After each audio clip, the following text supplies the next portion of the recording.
Hello, everyone, and welcome to Classic Sitcoms Facts and Trivia. Appreciate you being here. Before we get started, I ask you to please subscribe and please share these out on your Facebook page. Thank you. Today's video is on some things you might know, might not know. Well, you may know about Bonanza. Not a sitcom, but an old show. Let's take a look. Let's start with the fact that Mark Twain would have been the Cartwright's neighbor. Samuel Clemens lived in Virginia City, Nevada in the 1860s. He arrived in the city to mine silver, but eventually worked for the newspaper Territorial Enterprise. It was there he adopted the pen name Mark Twain. It was one of the final victims of the rural purge. In the early 70s, the networks canceled a bunch of rural-themed shows to make way for new urban-centric programming.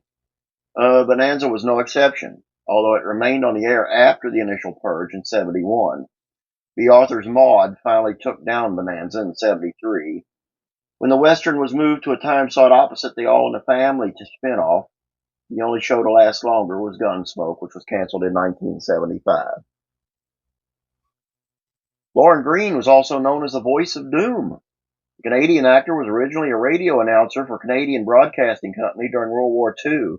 His official nickname was the Voice of Canada, but his booming voice and his role delivering stressful news about the war led people to give him the nickname the Voice of Doom. Dan Blocker broke records as a baby.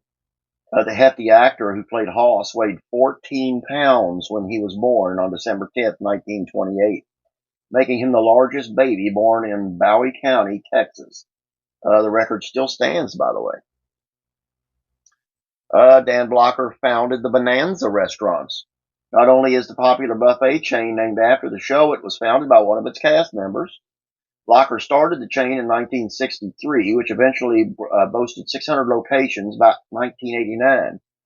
The Ponderosa restaurant started in Canada in the early 70s and expanded to the United States in the 80s. Today, both chains are owned by the same company. It was the first show to address the death of a young male character.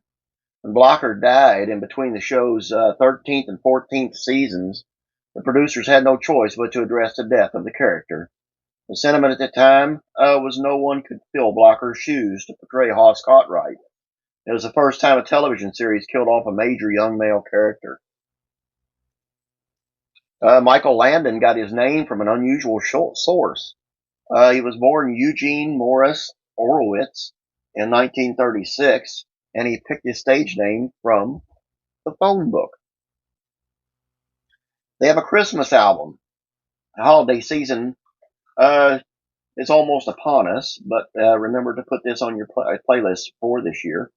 In 1964, the four Cartwright cast members came together to release Christmas at Ponderosa. The festive album features Christmas staples like Deck the Halls and Jingle Bells. The series was almost canceled after its first season.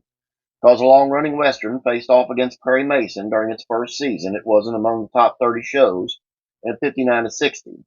But NBC decided to keep the show because it was one of the first to be broadcast in color.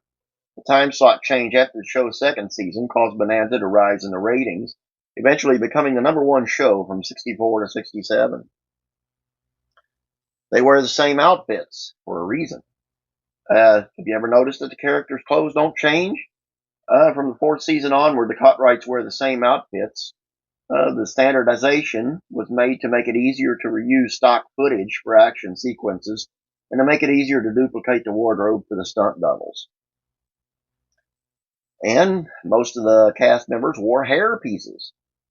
During the last few years of the series, Green, Roberts, and Blocker all had to wear hair pieces because their natural hair was thinning. Green and Roberts started the series wearing hair pieces, while Dan Blocker started wearing a toupee in 1968. Who'da thunk?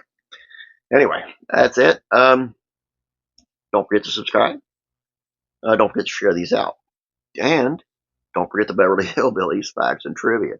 Link is in the description below. Head on over there, check it out, see what you think. And please subscribe while you're over there. We will be having a contest over there as soon as we get to 1,000 subscribers. You've heard this 1,000 times, so I'm going to leave it at that. Have a great day. Keep leaving those comments. God bless, and I'll be praying for you.